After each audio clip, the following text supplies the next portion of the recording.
Hi guys and welcome to Drive Spark, and we are back in Rajasthan to drive yet another car, and this time we have the all new Volkswagen Taigun Facelift with us.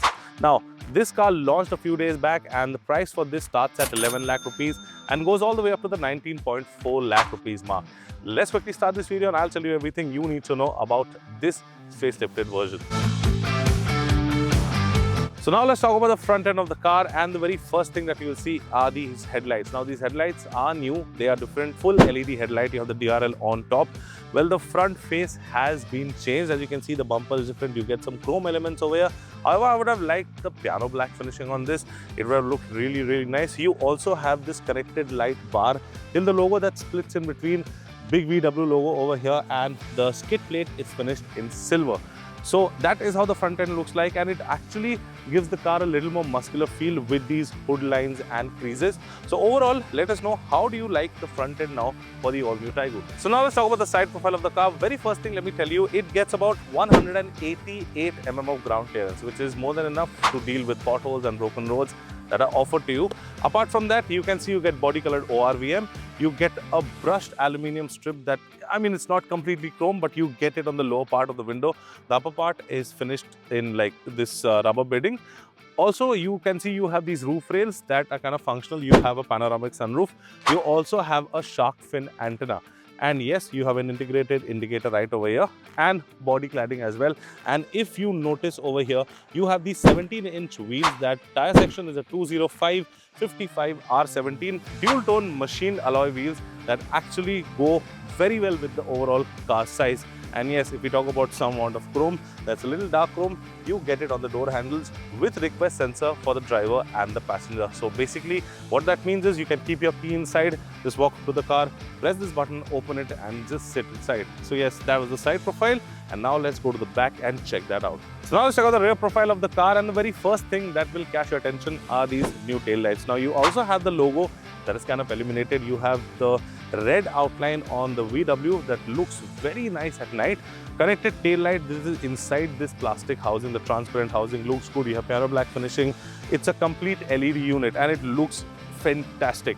You get the Taigun badging over here, the TSI badging. Since it is a TSI, there's a 1 liter and a 1.5 option. In the 1.5, you have a 1.5 badge along with the TSI. Apart from that, you get somewhat of chrome over here, a wiper with a washer, a high stop mount light, and you also get this spoiler kind of a finish. Now, the lower part of the skid plate is finished like the front end as in silver. So now, since we are at the back, let's open the boot. And before that, you can see this is the camera that has got parking sensors, but there are no 360-degree camera is not available. It's just the rear camera and with parking sensors all around. So that's the boot. 385 liters of boot space without folding the seats. After you fold the seats, it's a 60-40 split over there. You will get about 1405 liters of boot space, which is a lot of boot space if your 2 people are going. But luggage for 4 people can easily come over here in this boot space with the seat up. So yeah, and the boot lid is also not that heavy thanks to the hydraulic struts. Now let's go inside and check out what has changed. So now let's sit at the rear and let you know how much space is there. Now, first of all, let me tell you that this seat, which you see over here, is adjusted according to my height. For reference, my height is 6'1", and you can see over here that I still have knee room, leg room is there. But I think there should have been a little more under the support. It is there, I'm not saying it's not there, but it should have been a little more. Not complaining, the seats are comfortable. If you are 2 people going, then you have an armrest over here where you have 2 cup holders that can actually hold some bottles. You can't keep a 1 liter bottle over here. You can just keep like a small half liter bottle because this cup holder is not that enough. Pockets over here, you also have this AC vent right over here. Apart from that, you get 2 Type-C charging sockets over here, and you can see you get these 3 headrests over here that are adjustable.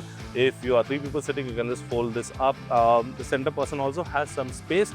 Plus, if you see over here, you get this panoramic sunroof, which is not that big, but I mean, for the size of the car, it is definitely a big sunroof, and the front glass is bigger than the rear glass, so it opens up, giving a lot more airiness and light into the cabin. And one thing that you don't get over here that you get in the Kushaq, because the Kushaq and this share the same platform, is that the Kushaq gets the massaging seats at the back, but this does not get anything. You can just adjust the headrest and just go and relax. There sunshade is missing. That is a very important thing if you're sitting behind. I think all manufacturers should give a sunshade because of this extreme heat. But yeah, the seats should actually have been ventilated. If not massaged, then I think ventilation should have done justice. But overall, that's the rear section. It's pretty comfortable, spacious for people above 6 feet as well. Plus, as I mentioned, this seat is adjusted according to my driving height. So yeah, now let's quickly go in the front and I will show you what you get over there. So now let us sit at the driver's side seat. Shut the door. There you go. Manual handbrake, but you also have a park because this is an automatic transmission. So first come first, let us talk about the seats over here. Now the driver and the passenger, both the seats are electronically adjustable. They are 6-way adjustable seat, and you also have seat ventilation for both these seats. Now the front seats have ventilation, the rear seats do not have ventilation. However, the seat is good. I mean, it feels nice. I'll talk about it a little more when I'm driving the car. But yeah, I mean, it has some decent amount of cushioning inside it. Now let us have a look over here. So the dashboard kind of, I mean, you have some elements going on over here. Then you have this touch screen that features Android Auto and Apple CarPlay, that's wireless. Plus you have a full digital virtual cockpit right in front of you that can be adjusted according to the driver's need. You can change the view as well. If you press this button, the view will change. You can put any other theme if you want. Plus you also have a single zone climate control that can be operated from here. Again, it remains unchanged. You have those touch or swiping buttons for the temperature and the fan speed. Well, I think haptic touch would have been good. Apart from that, you have some buttons over here that is for your seat ventilation and also to switch off the automatic start-stop button. Storage space over here with a wireless charger. Start-stop button is right over here. 12-way socket is here. 2 Type-C charging sockets. So basically you have 2 in the front and 2 at the back. Apart from that, this is the key of the vehicle. If you see, this is the key. It's a flip key, but you don't need this because you have keyless entry and you have a start-stop button right over here. Storage space over here underneath this armrest extends if you want it. Storage space over here and storage space on the door pockets as well. So apart from that, I think it is a good place to be in. Steering wheel is adjustable for both tilt and telescopic, which is a good thing because finding the right driving position should not be a problem. You have an auto dimming IRVM. You have a vanity mirror that does not come with a light for the passenger. No vanity mirror for the driver. And yes, that is where you operate this sunshade from. So apart from that, you have your regular 6-speaker sound system that sounds pretty decent. It's not something very extraordinary, but I mean, from factory, what you're getting is not bad. You have this leather finish on the steering wheel. Hard plastic is present everywhere except this door panel where you have a little bit of soft touch material where you keep your elbow, but everything else is hard plastic. But the quality is good. The fit and finish is definitely good. Steering wheel has the steering mounted controls on either side that control either your infotainment system or your virtual cockpit. So yes, that sums up the interiors.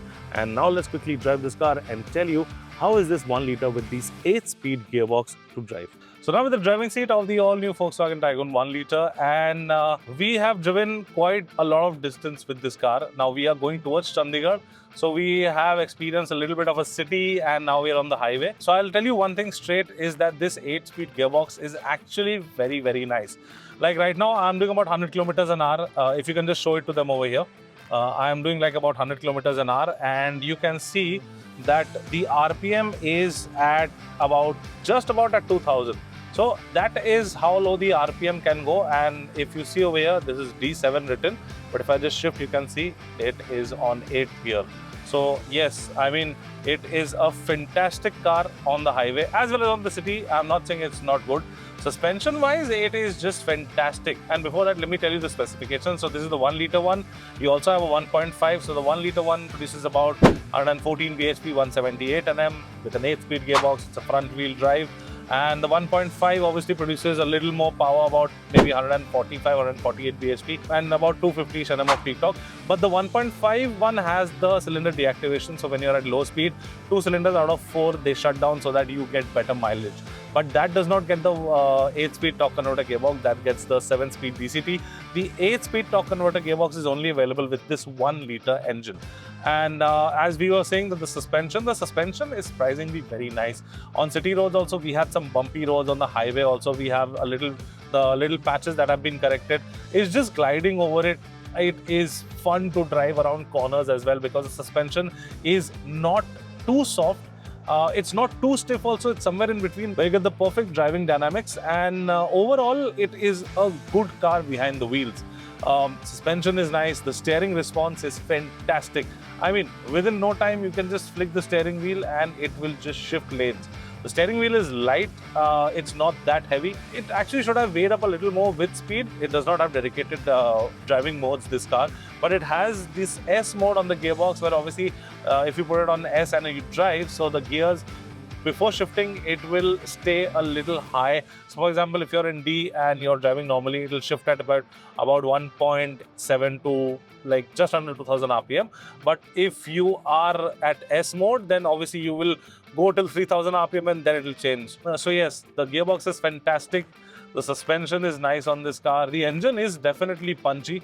I will not say that it does not have punch. It can easily cruise all day long above triple-digit speeds. And apart from that, the braking is also nice.